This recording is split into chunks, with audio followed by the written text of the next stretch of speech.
Hello বন্ধুরা, কেমন আছো সকলে? আশা করছি খুব ভালো আছো। আমার চ্যানেল প্রিয়াঙ্কাস আর্ট ভিউতে তোমাদের সকলকে স্বাগত জানাই।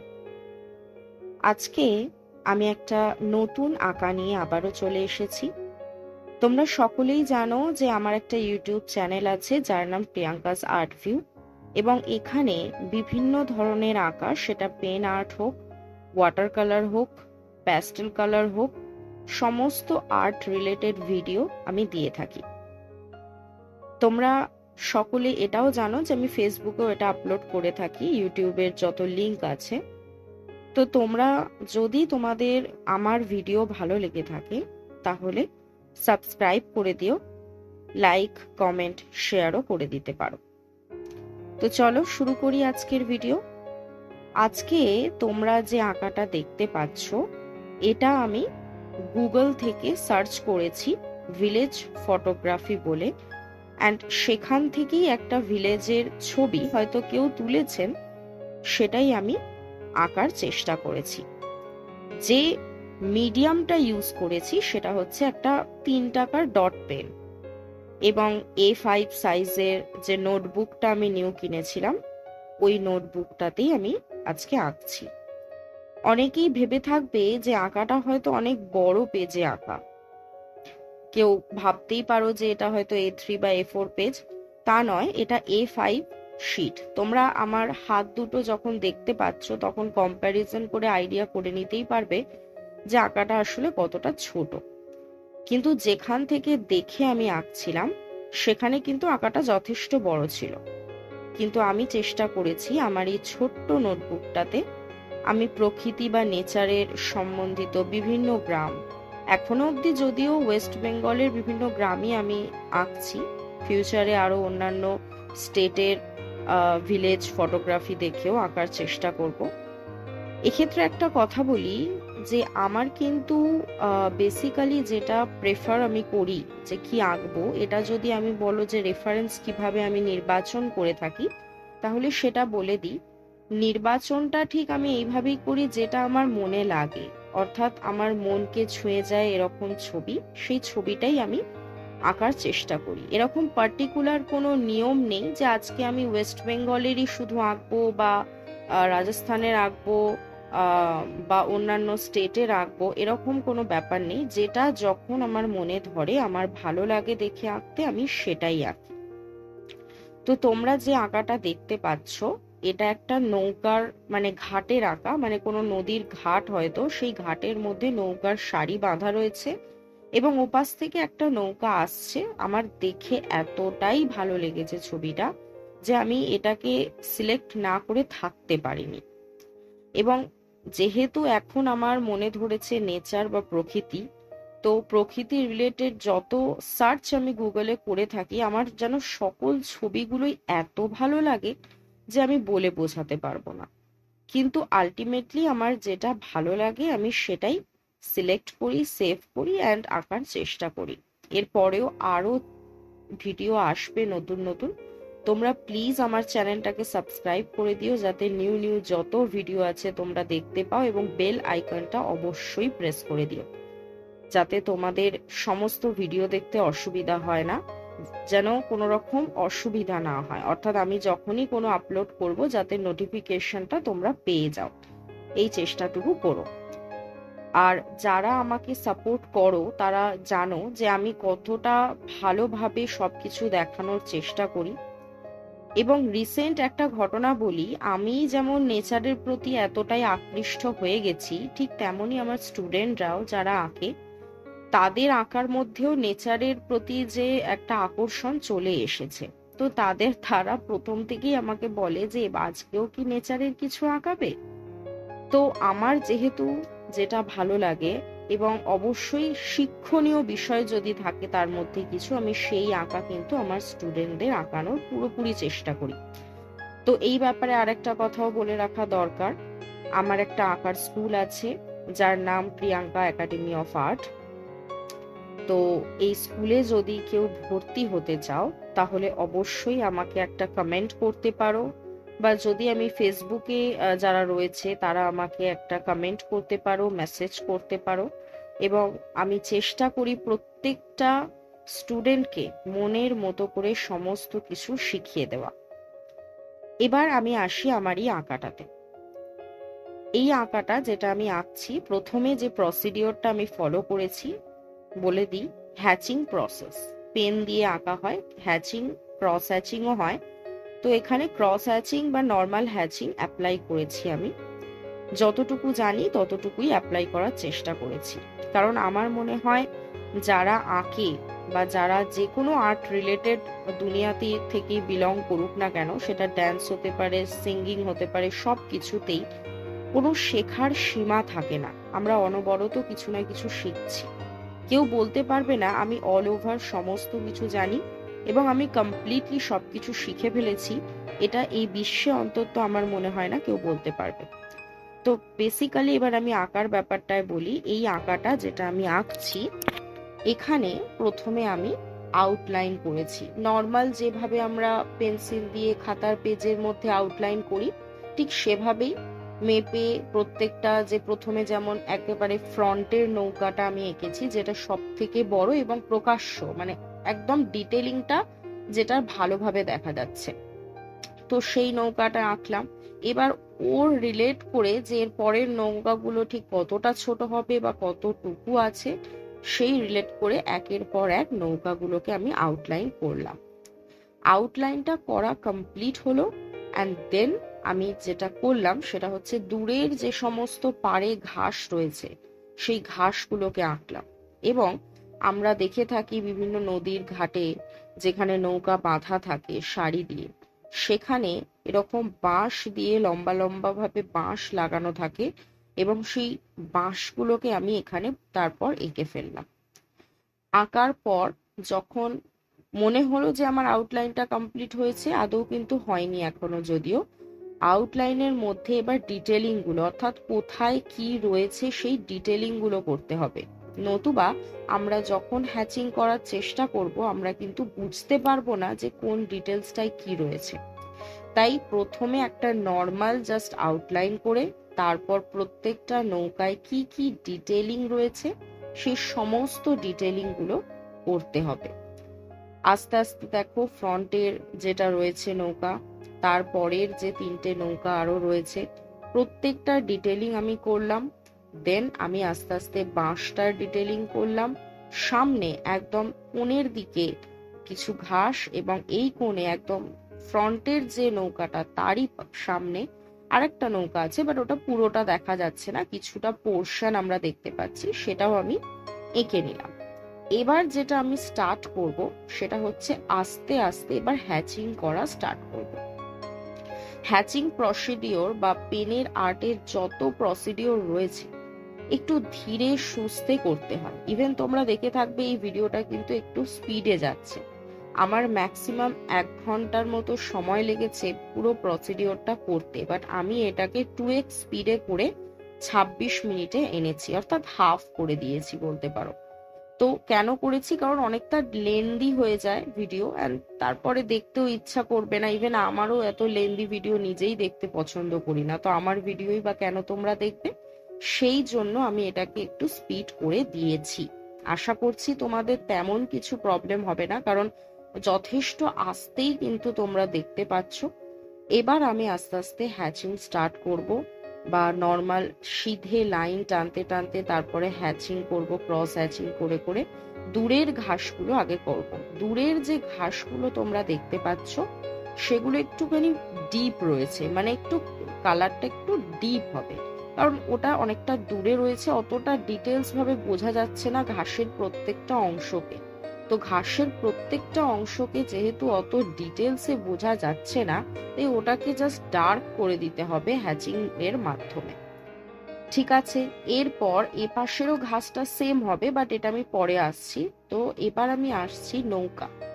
নৌকারও আগে আমি আরেকটা যেটা বলতে চাই, যে জলটা অর্থাৎ নদীটা যেটা দেখা যাচ্ছে, এখানে নদীতে আমরা যেরকম প্যাস্টেলে বা ওয়াটার কালারে করি, একটু ব্লু দিয়ে দিই হালকা করে, কোথাও ডিপ হয়, এরকম ব্যাপার তো নেই, শুধু পেনের কাজ।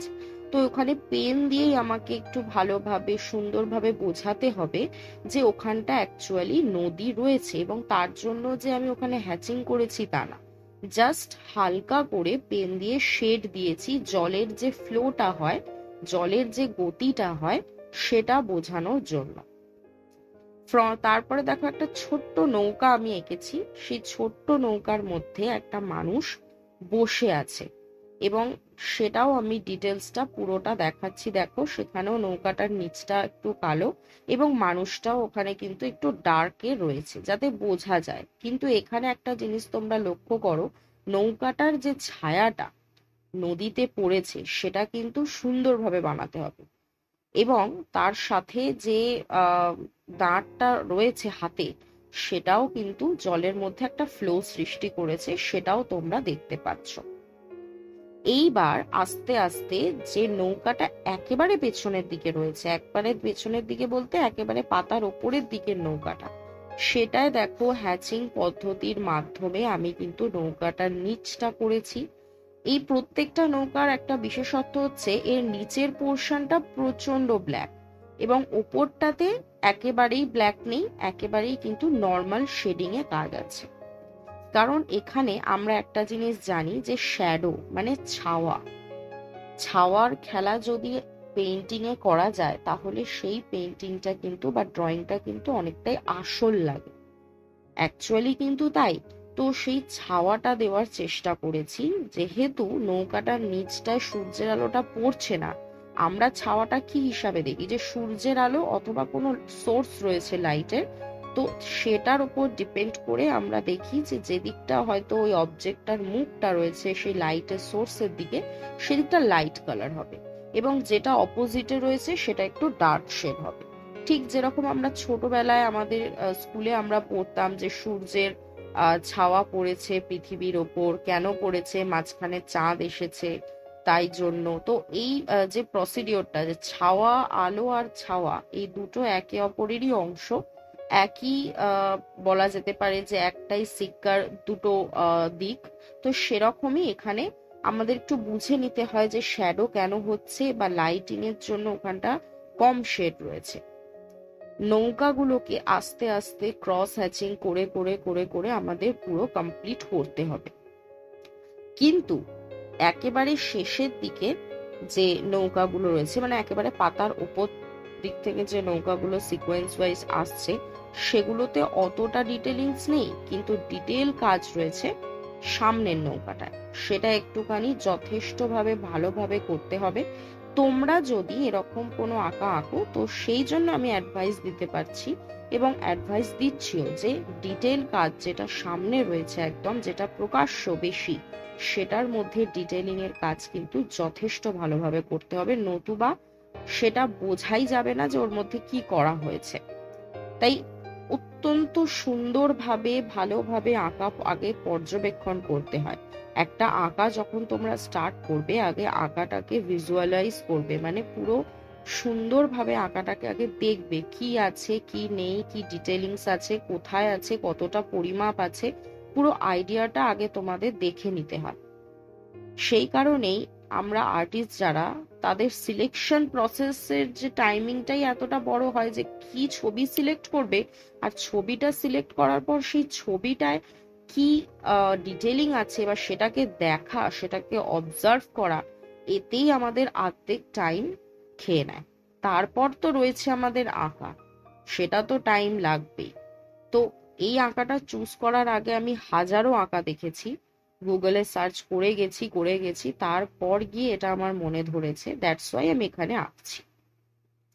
তো নৌকা কমপ্লিট হলো, হওয়ার পর আমরা যে বাঁশগুলো দেখতে পাচ্ছি, যদিও আমি আঁকার মাঝখানে মাঝখানেই বাঁশগুলো করেছি, বাট আমি একটা সিকোয়েন্সে তোমাদের বোঝাচ্ছি যে আমি কিভাবে কি করেছি। তো এবার আসি বাঁশের ব্যাপারটা। বাঁশগুলো আমরা নর্মালি বাঁশ কিরকম দেখি, পুরো সোজা লাইন তো হয় না বাঁশের, বাঁশের কিছুটা পোর্শন গ্যাপে গ্যাপে একটুখানি উঁচু উঁচু থাকে। আমরা যারা বাঁশ দেখেছি, বাঁশ গাছ দেখেছি তারা জানবো, এবং বাঁশ গাছ মানে বাঁশকে দেখার জন্য বাঁশ গাছ দেখার প্রয়োজন নেই, প্যান্ডেল হয় দুর্গাপুজোয় বা বিয়ে বাড়ি বা আমরা নর্মালি কোনো জায়গায় কোনো অনুষ্ঠানে আমরা যে বাঁশ লাগাই, তারপর প্যান্ডেল হয়, তো সেটা দেখেও আমরা একটা আইডিয়া করতে পারি যে বাঁশের কিছু কিছু জায়গায় একটুখানি উঁচু উঁচু থাকে, পুরো লম্বা টানা হয় না। তো সেই জায়গাগুলো একটু ডিটেলসিং করতে হবে, নতুবা ওটাকে আর বাঁশ লাগবে না, ওটা জাস্ট একটা মনে হবে কিছু একটা দাঁড়িয়ে আছে, মানে রিয়েল যে ফিলটা যে ওটা একটা বাঁশ, এই ফিলিংটা আসবে না। এবং বাঁশটাই কিন্তু যে আমি পুরো একেবারে ডার্ক করে দিয়েছি তার কোনো মানে নেই। বাঁশটার কোথাও কোথাও ডার্ক আছে, বাট কোথাও কোথাও কিন্তু লাইট আছে, অর্থাৎ কোথাও কোথাও একটু লাইট শেডের মধ্যেও কাজ চলে যাচ্ছে। তো এই কারণেই বাঁশগুলো একটু রিয়েল ফিল হবে। যদিও এই আঁকাটা রিয়েলিস্টিক নয়, কিন্তু একটা পেনের আর্ট দেখলে যদি বোঝা যায় যে না এটা একটা কোনো আঁকা বা কোনো ছবির ব্ল্যাক অ্যান্ড হোয়াইট, তাহলেও তো সেটা রিয়েলি হচ্ছে, তাই না? তো আমি সেটাই চেষ্টা করেছি। দেখো, কয়েকটা বাঁশ আছে যেটা অত্যন্ত সরু এবং দূরে রয়েছে এবং সেটা পুরোটাই ব্ল্যাক শেডে রয়েছে, বাট কিছু কিছু বাঁশ রয়েছে যেগুলো কিন্তু পুরোটা ব্ল্যাক নেই, কিছু কিছু জায়গায় হালকা ভাবে শেড করা আছে।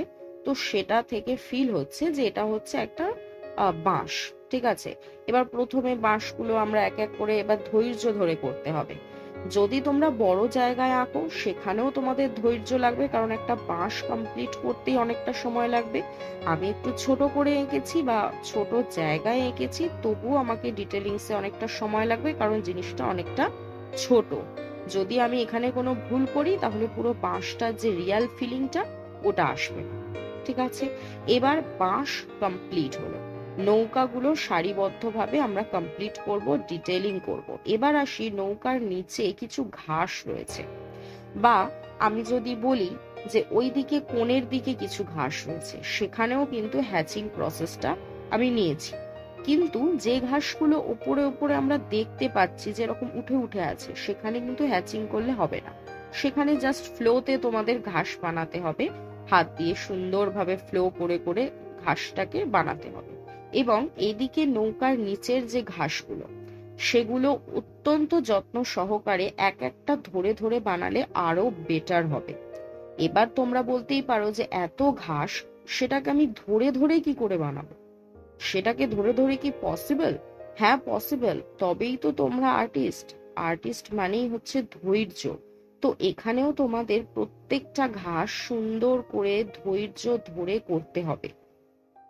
যদিও ভিডিওটায় খুব তাড়াহুড়ো দেখানো হচ্ছে কারণ 2x স্পিডে রয়েছে, বাট তোমরা যদি এটা অ্যাকচুয়ালি যদি ভিডিওটা তোমরা নিজেরা করো বা তোমরা নিজেরা যখন করবে তখন বুঝতে পারবে যে এক একটা ঘাস করতে অনেকটা সময় লাগে, অনেকটা সময় লাগে। এবং প্রত্যেকটা ঘাস সুন্দরভাবে করলে তবেই তো ব্যাপারটা অনেকটা রিয়েল ফিল আসবে যে ওটা ঘাস, তাই না? এবং নৌকাগুলোর নিচে নিচেও একটু শেড করা আছে, কারণ নৌকার যে ছাওয়াটা সেটাও তো জলের মধ্যে পড়েছে, নতুবা ওটাকে মানে নদী কি করে মনে হবে? যদিও আমি গঙ্গা নদী বলতে যাচ্ছিলাম, বাট ওটা একটা, যেহেতু গঙ্গা নদী আমাদের মেন নদী তাই মুখ দিয়ে বেরিয়ে গেছে। বাট যে কোনো নদীতেই, যে কোনো নদী বলি, পুকুর বলি বা ছোট জলাশয় বলি, সেখানে কিন্তু ছাওয়াটাকে আলটিমেট আঁকতেই হবে, না হলে ওটাকে আর নদী বা কোনো জলাশয় ফিল আসবেই না। আর আমার একটা সব থেকে বড় ভালো লাগার জিনিসই হচ্ছে এটা, যে ওই যে নদীর মধ্যে যে ছাওয়াগুলো পড়ে, সেটা আঁকতে আমার ভীষণই ভালো লাগে। তো সেই ছাওয়াগুলোকে কিন্তু হালকাভাবে শেড করে তোমাদের বানাতে হবে। এবার পুরো ছাওয়াও কমপ্লিট হয়ে গেল, অল টোটাল অলমোস্ট কমপ্লিট। এরপরে আসি সামনের যে একদম সামনের যে এদিকে কোণে নৌকাটা, ওটা জাস্ট আমি ডিটেলিং কিছু করিনি, জাস্ট এমনি নর্মাল স্কেচ করে দিয়েছি, হালকাভাবে স্কেচ করে দিয়েছি, কারণ আমার মনে হয়েছে অত ডিটেলিংস ওখানে করার প্রয়োজন নেই।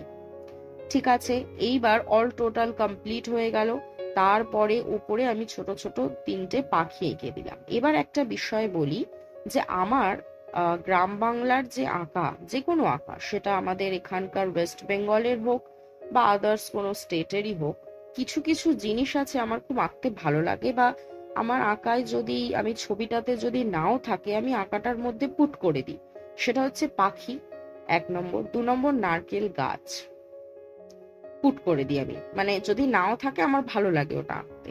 আর হচ্ছে কোনো জলাশয়, যে কোনো, পুকুর হোক, নদী হোক, আঁকতে ভীষণ ভালো লাগে। এবং তার মধ্যে ওই যে ছাওয়ার শেডগুলো, ওগুলো দিতে তো ভীষণই ভালো লাগে। তো এটাই আমার আঁকা আজকে, যদিও আঁকাটা এখনো কমপ্লিট হয়নি, বাট আমি অ্যাটলিস্ট ট্রাই করলাম তোমাদেরকে পুরো ব্যাপারটা বোঝানো। আশা করছি তোমাদের ভালো লাগবে, এবং এটা আমার মনের দৃঢ় বিশ্বাস যে তোমাদের ভালো লাগবে। এবার সেটা তো মানুষ হিসাবে হয়, কে কিভাবে আমার আঁকাটাকে দেখবে বা আমার আঁকাকে কিভাবে কে ভালোবাসছে বা সাপোর্ট করছে, সেটা তার ওপর অলওয়েজ, মানে অবভিয়াসলি তারই ওপর হবে ব্যাপারটা। কিন্তু আমি আমার তরফ থেকে বলছি, আমি অনেক চেষ্টা করছি ভালো আঁকার এবং ভিডিও আপলোড করার। তোমরা আমাকে সাপোর্ট করলে তবেই কিন্তু আমি এগোতে পারবো। তাই সেই সাপোর্টটা আমাকে খুব বেশি ভাবে করো। শুধু সাপোর্টই করতে বলছি, অন্য কিছু না, অ্যাটলিস্ট এইটুকু আমাকে একটুখানি সাপোর্ট করো এবং আমার ভিডিওগুলোকে দেখো। ইউটিউবে যে প্রিয়াঙ্কাস আর্ট ভিউ চ্যানেলটার মধ্যে তোমরা যাও, ওখানে লিংক আমার শেয়ার করা থাকে ফেসবুকে, এবং তার সাথে সাথে এই ইউটিউবেও তো রয়েছেই, তোমরা সাবস্ক্রাইব করো। বেল আইকনটা প্রেস করতে কিন্তু একদম ভুলবে না, কারণ ওটা না প্রেস করলে আমি যাই আপলোড করি না কেন তার নোটিফিকেশন তোমাদের কাছে আসবে না, যতক্ষণ না তোমরা চ্যানেলটায় ঢুকছো। তো বেল আইকনটা অবশ্যই প্রেস করবে, সাবস্ক্রাইব করবে, এবং আমার ফলোয়ার্স আমি অনেক দেখতে চাই, কারণ তোমরাই আমার সাপোর্টার, তোমরাই আমাকে এগিয়ে দিতে পারবে একমাত্র। তো প্লিজ প্লিজ প্লিজ আমাকে সাপোর্ট করো, আমাকে মন থেকে তোমরা সাপোর্ট করো। আর তার সাথে লাইক বাটনে প্রেস করে দিও, এবং পারলে কমেন্ট অ্যান্ড শেয়ার করো, কারণ আমার মনে হয় কমেন্ট করলে আমরা আরো বেশি উৎসাহ পাই যে না, সবার ভালো লাগছে, তাহলে নেক্সট ভিডিওটা আরো বেটার করব। So thank you very much তোমাদের সকলের সাপোর্টের জন্য। এইভাবে আমি আরো ভিডিও আপলোড করব, চেষ্টা করব আরো নতুন কিছু শেখানোর বা নতুন কিছু অ্যাডভাইস দেওয়ার। এবং আর একটা জিনিস যেটা আমি তোমাদের বলতে চাই, অ্যানাউন্সমেন্ট বলতে পারো, সেটা হচ্ছে আমি এরপর আরো অনেক ভিডিও আপলোড করব, আমার নিউ প্লেলিস্ট বানাবো, যেখানে ছোট ছোট বাচ্চারা যারা এখন আঁকা শিখছো বা আঁকা শেখার ইচ্ছা আছে, তারা হয়তো আমার কাছে এসে আঁকা শিখতে পারবে না, অনেক দূরে থাকে, বা যারা ঘরে বসে ইউটিউব থেকে শিখতে চাইছো, তাদের জন্য আমি পার্সোনালি এটা তোমাদের অ্যানাউন্সমেন্ট দিচ্ছি যে আমি এরকম কোনো ভিডিও বানাবো, প্লেলিস্ট থাকবে আমার, যে বাচ্চারা যাতে সেটা দেখে একেবারে অ্যাকিউরেট ভাবে আঁকতে পারে, সুন্দরভাবে আঁকতে পারে, এবং যাতে তারা আঁকাটার দিকে আগ্রহী হয়, আর্ট জিনিসটাকে তারা ভালোবাসতে পারে এবং আঁকা শিখতে পারে, যাতে কোথাও যেতে না হয় তাদের। এই চেষ্টাটাও আমি করছি। আমি প্লেলিস্ট বানাবো এবং রিসেন্টলি বানাবো। তোমাদের সাপোর্ট থাকলে আরো অনেক ভিডিও আপলোড করব, আরো অনেক কিছু অ্যাডভাইস, অনেক কিছু শেখানোর চেষ্টা করব, অ্যান্ড অবভিয়াসলি তোমাদের কাছ থেকে অনেক কিছু শেখারও চেষ্টা করব। সো থ্যাংক ইউ, আজকের মতো এইটুকুই, এবং নেক্সট ভিডিওতে আবার আমরা দেখা হবে আমাদের সকলের। আমার সাথে তোমাদের অনেক কথা হবে, আড্ডা হবে, কমেন্ট সেকশনে কমেন্ট হবে, আবারও আমি অনেক কিছু নতুন শেখানোর চেষ্টা করব। So tata, bye bye, and তোমরা সকলে ভালো থাকবে, এটাই আমি আশা করছি। ভালো থেকো তোমরা। Thank you.